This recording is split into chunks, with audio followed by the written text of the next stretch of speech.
하나님이 택한 사람들 7번째 시간, 신앙의 결단이 필요할 때라는 제목으로 함께 말씀의 은혜 나누도록 하겠습니다. 오늘은 리브가라는 여인을 살펴보려고 합니다. 아브라함은 자신의 아들 이삭의 며느리감을 찾기 위해 자신의 신복을 고향으로 보내게 되죠. 아브라함이 살고 있는 땅 가나안에서 며느리를 얻지 않으려고 고향 땅에 보내게 됩니다. 이 소돔과 고모라의 멸망을 본 아브라함은 이방 여인을 아내로 맞이하게 되면 아무래도 신앙에 영향이 있을 것을 생각하고 자신의 고향 땅에서 며느리를 얻을 결심을 합니다. 그리고 자신이 가장 믿을 수 있는 신복을 고향에 보내게 되지요. 그런데 아브라함의 종도 주인의 심부름이긴 했지만 막막했던 것 같습니다. 내가 가서 누구를 만나고 어떤 며느리감을 골라와야 주인이 만족할 것인가 고민하면서 기도하게 되죠. 그 기도의 내용이 창세기 24장 우리 12절부터 한번 이렇게 제가 읽어보겠습니다. 그가 이르되 우리 주인 아브라함의 하나님 여호와여 원하건대 오늘 나에게 순조롭게 만나게 하사 내 주인 아브라함에게 은혜를 베푸시옵소서. 성중 사람의 딸들이 물 기르러 나아오겠사오니 내가 우물 곁에 서 있다가 한 소녀에게 이르기를 청하건대 너는 물동이를 기울여 나로 마시게 하라 하리니 그의 대답이 마시라 내가 당신의 낙타에게도 마시게 하리라 하면 그는 주께서 주의 종 이삭을 위하여 정하신 자라. 이로 말미암아 주께서 내 주인에게 은혜 베푸심을 내가 알겠나이다 라고 이렇게 기도하고 있습니다. 눈에 보이는 아름다운 여인 얻는 것도 중요하지만 외모, 아름다움에 속을 수 있죠. 그래서 종은 한 가지 더 기도를 드립니다. 내가 물을 청할 때에 물을 주는 것, 나에게 물을 주는 것뿐만 아니라 내가 끌고 온 낙타, 짐승에게도 물을 주면 그 여인을 내 주인의 며느리로 삼겠다라고 기도합니다. 종은 아브라함이 하나님께 받은 복이 무엇인지를 잘 알고 있습니다. 아브라함이 하나님께 받은 복, 너로 열국의 아비, 만민의 아비가 되게 하리라. 너는 복의 근원이 될지라 라는 축복의 말씀을 잘 알고 있습니다.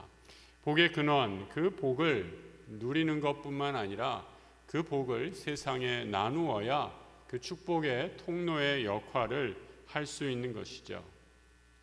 내가 축복의 통로가 되려면 어떻게 해야 합니까? 하나님이 나에게 이런 많은 복을 주셨네. 나 혼자 누리고 이 복을 다 소비하면서는 안 되겠습니다. 나 혼자 독차지할 수는 없는 노릇이죠. 축복의 통로가 되어서 그 복을 세상의 많은 사람들에게 흘려보내야 복의 통로가 되는 그야말로 복된 삶을 살 수 있습니다. 우물은 긴 여행을 한 여행객들 또 마을 사람들이 모인 곳입니다. 다 갈증이 심하여 물 한 잔 마시고 싶어 합니다.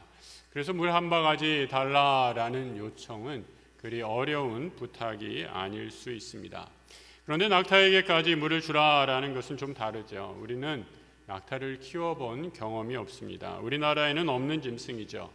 하지만 여러분 낙타의 생김새는 다 아시리라 생각합니다. 등에 커다란 물혹이 달려있는 낙타의 모습을 한번 상상해 보십시오. 이 낙타는 한번 물을 먹으면 40리터, 한 마리가 40리터까지 물을 마실 수 있다라고 합니다. 그래서 그 물혹에 물을 저장해 놓고 며칠을 물을 마시지 않고도 사막에 긴 여행을 하기에 아주 적합한 짐승이라는 거죠. 아브라함의 종이 낙타를 몇 마리 끌고 왔는가? 그 앞에 내용을 보면 10마리, 10피를 낙타를 끌고 왔다라고 얘기합니다. 한 마리 40m라고 했죠. 10마리면 400m 좋게 되는 그 많은 양의 물 먹이기도 벅찰 터인데 물을 먹이는 수고를 아끼지 않습니다. 남을 돌보고 배려할 줄 아는 사람, 하나님께서 주신 복을 나누며 그 복을 흘려보내는 아주 관대한 심성을 가진 배려할 줄 아는 여인입니다. 먼 여행길을 걸어온 나그네를 정성으로 돌보는 리브가는 축복의 통로가 되는 가문의 며느리로 아무 손색이 없었습니다. 학자들은 리브가가 베푸는 친절이 사랑의 노래였다라고 이렇게 주석하는 학자들도 있습니다. 고대 중동의 문화에는 나그네와 그 나그네에게 베푸는, 나그네의 짐승에게 베푸는 그 호의를 제공함으로 처음 보는 사람들과 혼인에 이르는 문화 또 관습이 있었다라고도 말하기 때문이죠. 리브가가 아브라함의 종을 만날 때, 아브라함의 종이 리브가를 만날 때의 순간을 창세기 24장 15절에 이렇게 말해주고 있습니다. 말을 마치기도 전에 리브가가 물동이를 어깨에 메고 나오니 그는 아브라함의 동생 나홀의 아내 밀가의 아들 부두엘의 소생이다 말하죠. 종이 기도하자마자 리브가를 만나 것입니다.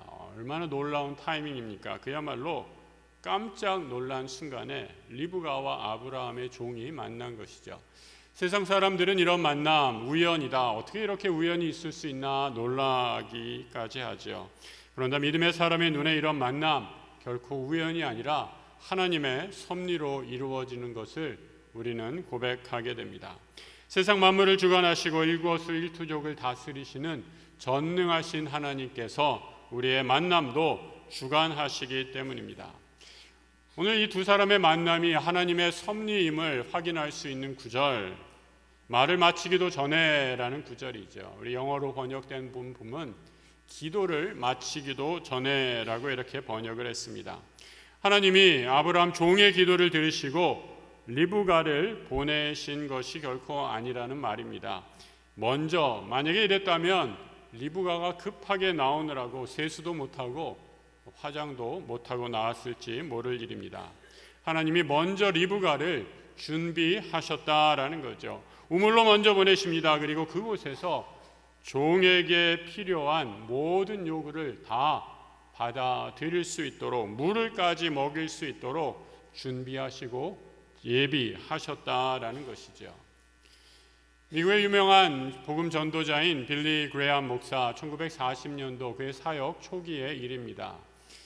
LA에서 집회를 하게 되는데 그때는 작은 규모의 전도 집회였습니다. 그런데 이 자리에 누가 있었는가? 미국의 신문왕이라고 하는 윌리엄 랜돌프 허스트라는 사람이 있었습니다. 이 허스트라는 분은 빌리 그레이엄 목사의 말씀에 은혜를 받고 그가 소유한 신문사에 빌리 그레이엄 특집을 다루게 됩니다. 많은 이들이 빌리 그레이엄 목사의 복음 사역에 관심을 갖는 계기가 되죠. 왜 빌리 그레이엄 목사가 자신의 자서전을 쓸 때 이렇게 고백하고 있습니다.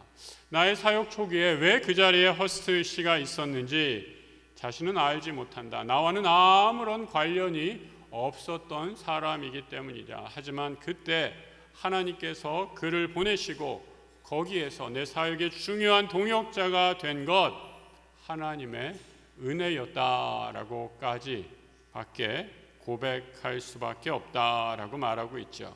그때 그 자리에 사람을 보내시는 하나님의 섭리였습니다. 처음에 아브라함이 종이 내 며느리감을 구해오라라고 얘기할 때 아브라함의 종이 매우 난감해하지요. 그때 아브라함은 그 종에게 이렇게 말씀합니다. 창세기 24장 7절의 말씀인데요. 같이 한번 읽어보죠. 그가 그 사자를 너보다 앞서 보내실지라 내가 거기서 내 아들을 위하여 아내를 택할지니라. 하나님이 먼저 가시리라 라는 말씀처럼 하나님 리브가를 먼저 준비시키십니다.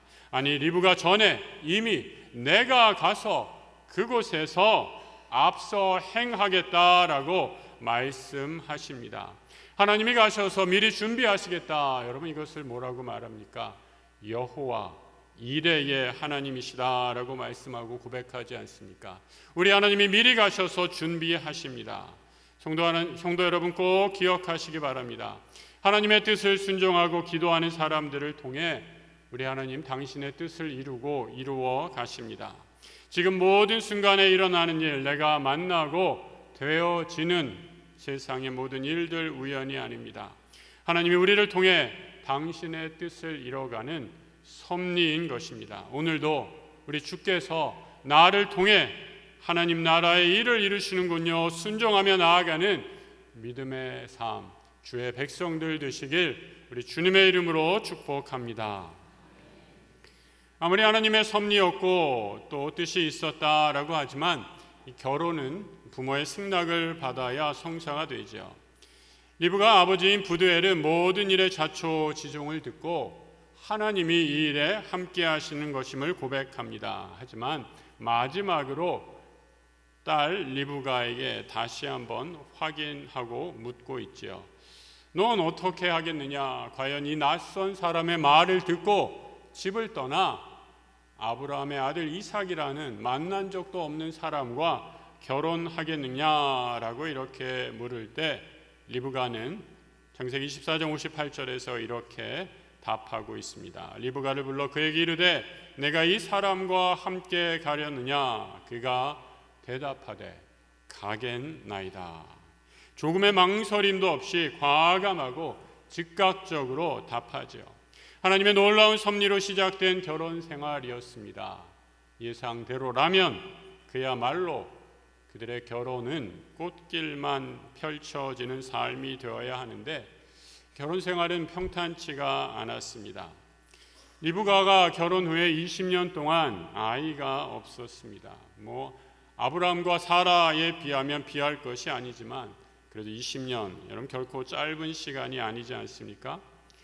이삭이 기도할 때에 이삭의 나이 60이 되었을 때야 결혼 후 20년 만에 하나님께서 이들에게 자녀를 허락해 주십니다. 잘 아시는 것처럼 에서와 야곱이라는 이름의 쌍둥이 아들을 허락해 주십니다.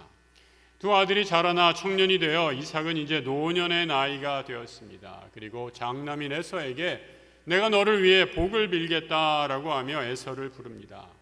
나를 위해 맛있는 음식을 만들어 다오. 이 음식을 먹고 내가 마음껏 장자의 복을 너에게 내려주겠다라고 청하죠. 부자의 대화를 듣고 리브가는 이 장자의 복을 가로채기 위해 계책을 꾸밉니다. 야곱 동생을 형 노릇을 하라라는 계책이었죠. 야곱이 어머니의 대담한 계획을 듣고 걱정하면서 말합니다. 형 에서는 몸에 털이 많은 사람이고 나는 날 때부터 매끈매끈한 사람인데 아버지의 축복을 받겠다고 아버지가 내 몸에 손을 대는 순간 그 모든 거짓이 탈로 날 터인데 어떻게 그 일을 행하겠습니까? 라고 말하죠. 그때 어머니인 리브가가 이렇게 말하죠. 아무 걱정하지 마라. 내 아버지는 지금 눈이 안 보이고 귀도 잘 안 들리니 에서의 털옷을 입고 들어가면 너를 형인 줄 알 것이다 말합니다. 리브가는 처녀 시절의 모습처럼 아주 단호합니다. 그리고 겁 많은 아들에게 이렇게 말하고 있습니다. 창세기 27장 13절이죠. 어머니가 그에게 이르되 내 아들아 너의 저주는 내게로 돌리리니 내 말만 따르고 가서 가져오라. 오늘 기준으로 오늘의 시각으로 본다면 부모로부터 받을 재산을 가로채는 그야말로 법적인 소송으로 이어질 수 있는 범죄 행위입니다. 하지만 성경의 묘사는 리브가가 남편을 속여서 에서가 아니라 야곱을 축복하는 것 부당하다라고 말하고 있지 않습니다. 장남의 복을 빼앗는 사기 행각에 대해서 침묵하는 것 같습니다. 그 이유가 무엇일까요? 오늘 본문 27장의 본문 가운데 내용이었는데 창세기 25장도 이와 유사하게 야곱이 에서를 속이는 장면이 또 한 번 펼쳐집니다. 이 25장에서는 어머니 리브가는 빠지고 야곱과 에서의 이야기만 나오고 있죠. 에서가 사냥을 하고 하루 종일 짐승을 쫓아다녔는데 허탕을 치고 돌아옵니다. 얼마나 허기가 지고 배고팠겠습니까? 마침 동생 야곱이 팥죽을 먹고 있는 것을 보고 형은 동생에게 그 팥죽을 내게 다오. 내가 시장에서 죽을 지경이다 라고 말합니다. 그때 야곱이 나에게 그럼 형이 가진 장자의 명분을 달라라고 말합니다. 야곱이 이르되 형의 장자의 명분을 오늘 내게 팔라. 에서가 이르되 내가 죽게 되었으니 이 장자의 명분이 내게 무엇이 유익하리요. 약삭빠른 야곱은 형 에서의 배고픔, 시장길을 이용해서 형의 권리를 빼앗습니다. 하지만 성경은 에서를 이렇게 판단하고 있죠. 창세기 25장 34절, 야곱이 떡과 팥죽을 에서에게 주매 에서가 먹으며 마시고 일어나 갔으니 에서가 장자의 명분을 가볍게 여겼다 말합니다. 에서가 중요한 것을 중요하게 여기지 않았다라는 말입니다. 하나님은 아브라함에게 복의 근원이 되리라 라는 축복을 약속해 주셨습니다. 이 복을 주시는 분 하나님이십니다. 앞으로 아브라함 자손이 누리게 될 하늘의 복은 눈앞에 있는 팥죽 한 그릇과 비교할 수 없는 복이죠. 그런데 에서는 이 복을 눈앞의 팥죽과 조금도 거리낌 없이 바꾸어 버립니다. 어머니 리브가는 태중의 쌍둥이를 잉태했을 때 하늘의 음성을 듣게 되지요. 여호와께서 그에게 이르시되 두 국민이 내 태중에 있구나. 두 민족이 내 복중에서부터 나누이리라. 이 족속이 저 족속보다 강하겠고 큰 자가 어린 자를 섬기리라. 어머니 리브가는 자라면서 예언의 말씀처럼 에서가 하나님으로부터 점점 더 멀어지는 것을 보게 됩니다. 에서는 가나안 여인들을 아내로 맞아 부모의 근심이 되었다 성경은 기록하고 있습니다. 리브가는 말씀을 붙잡았습니다. 큰 자가 어린 자를 섬기리라 라는 말씀처럼 형보다 아우가 하나님의 복을 이어갈 그릇이 된다 판단했습니다. 양육을 하면서 이는 더 확신하게 됐는데 리브가는 거칠고 사냥을 좋아하는 에서보다 어머니 곁에서 농사를 돕고 순종하는 야곱을 더 사랑했던 것 같습니다. 그래서 남편과 장남을 속여 장자의 복을 가로채고 야곱에게 그 복을 받게 합니다. 잘못된 방법으로 속임수로 이를 행하게 되죠. 리브가가 받은 속임수의 대가 아주 혹독한 것임을 보게 됩니다. 야곱을 동생을 죽이려고 하는 자기를 속였던 야곱을 알고 동생이 에서가 화가 나서 야곱을 죽이려고 하자 야곱을 삼촌의 집으로 라반의 집으로 오라버니의 집으로 리브가의 오라버니의 집으로 도망치게 합니다. 그렇게 사랑하는 아들을 떠나 보낸 후 평생 야곱을 보지 못하고 숨을 거두고 말지요.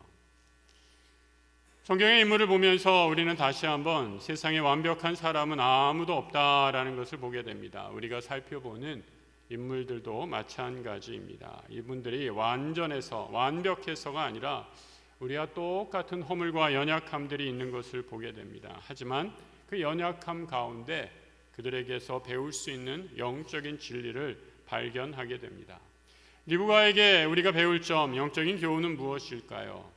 리브가는 신앙에 있어서 타협이 없는 인물이었습니다. 그리고 영적인 축복과 관련하여 조금도 우물쭈물하지 않았습니다. 즉각적으로 결단하고 그 결단한 대로 실천하는 단호한 성품의 소유자였습니다. 단 한 번도 만나보진 이삭이었지만 그는 이삭을 통해 하나님의 인도하심, 하늘의 별과 같이 하늘의 복이 임할 것이라는 확신이 있었기에 고향을 떠나 먼 타지에 가 이삭과 결혼합니다. 하나님 쌍둥이 아들을 주시고 장자가 아닌 차자를 통해서 아브라함의 복을 이어가시리라 말씀하자 이 말씀 하나 붙잡고 저주받을 각오를 무릅쓰고 위험한 일을 감행하기까지 합니다.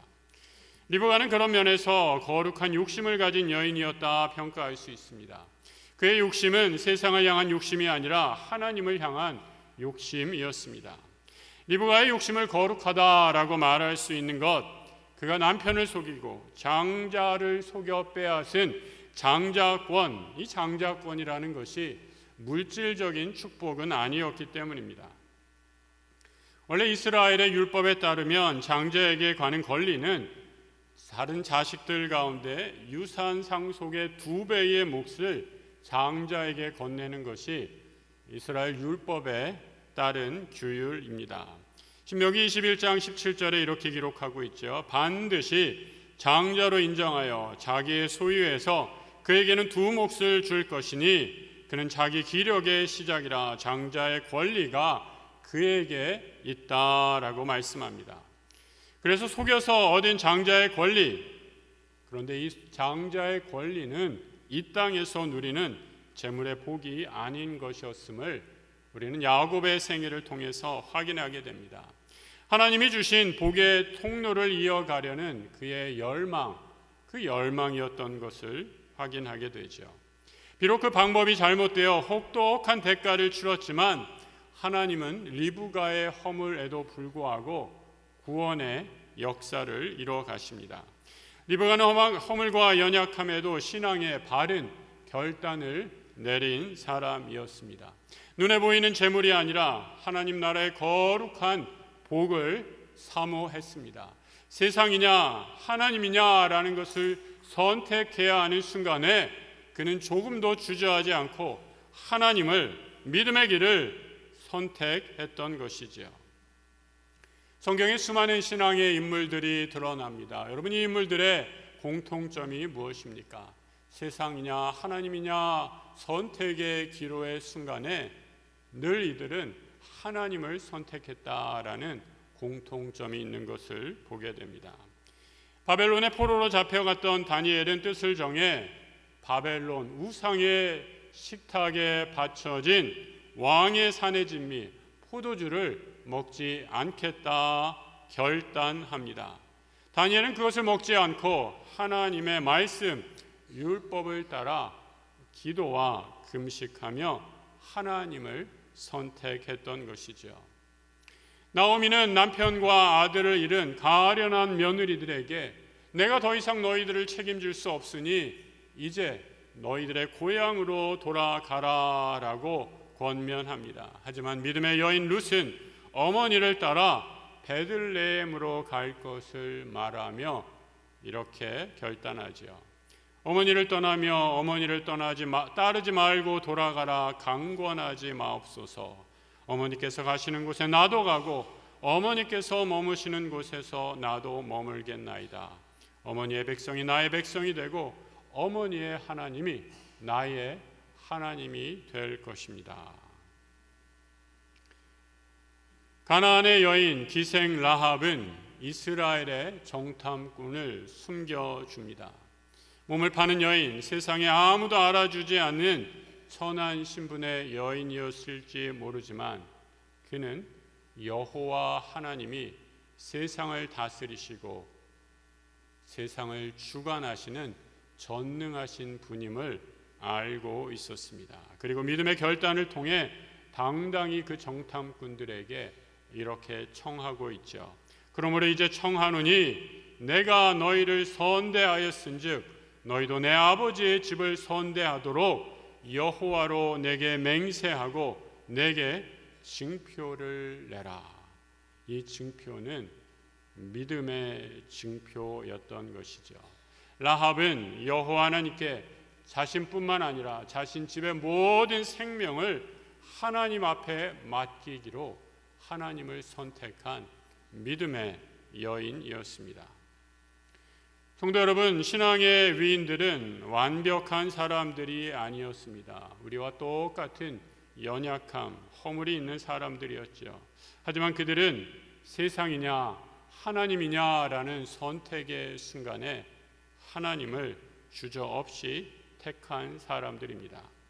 눈에 보이는 부귀영화와 이 길을 가면 지금 당장 고난과 어려움이 있다 할지라도 장차 그들이 누릴 영광과 비교할 수 없기에 좁은 길, 십자가의 길을 걸어갔던 것이죠.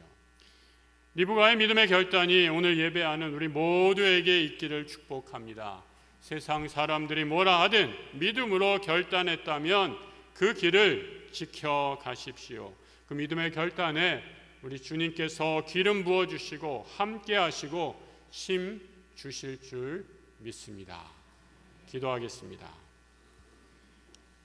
우리 기도하실 때 우리 잠깐 우리 침묵으로 기도했으면 좋겠습니다. 여러분의 지금 인생의 순간에 중요한 결정을 해야 할 때가 닥쳐오고 있지는 않습니까? 그 중요한 결단, 그 결정을 해야 될 순간에 오늘 아브라함의 종에게 아브라함이 말씀하시는 그 음성을 다시 한번 들어보시기 바랍니다. 그가 그 사자를 너보다 앞서 보내실지라. 여호와 이레의 하나님, 그 하나님을 믿고 하나님이 내 길 앞서서 준비하십니다. 그 믿음으로 나아가시는 우리 성도들 되시기 바랍니다.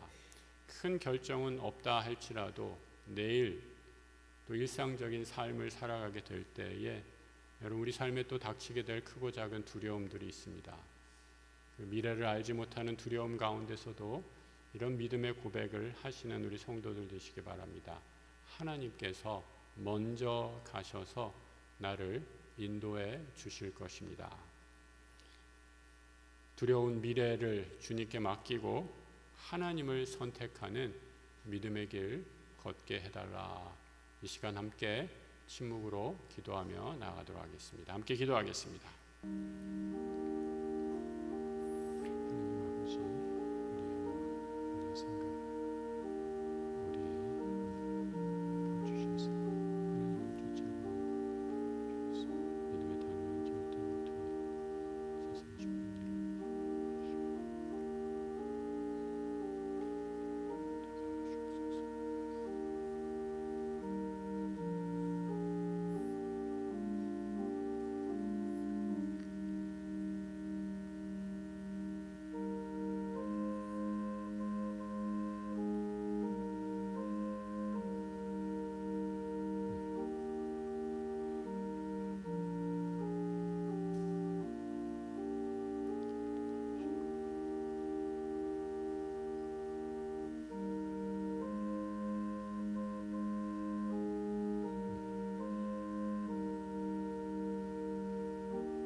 하나님 아버지, 우리 모든 성도들 함께 모여 예배하게 하시니 감사합니다. 세상과 하나님 사이에서 갈팡질팡하지 말게 하시고 믿음의 단호한 결단을 통해 세상에서 손해보고 좁은 길이라 할지라도 복의 길, 생명의 길로 나아가는 믿음의 결단 있게 하여 주옵소서. 그 믿음의 결단 위에 하나님 함께 하시는 영원한 축복의 통로로 복음의 증거자로 우리를 사용하여 주옵소서. 길이요 진리요 생명 되신 우리 주 예수 그리스도의 이름으로 기도드립니다. 아멘.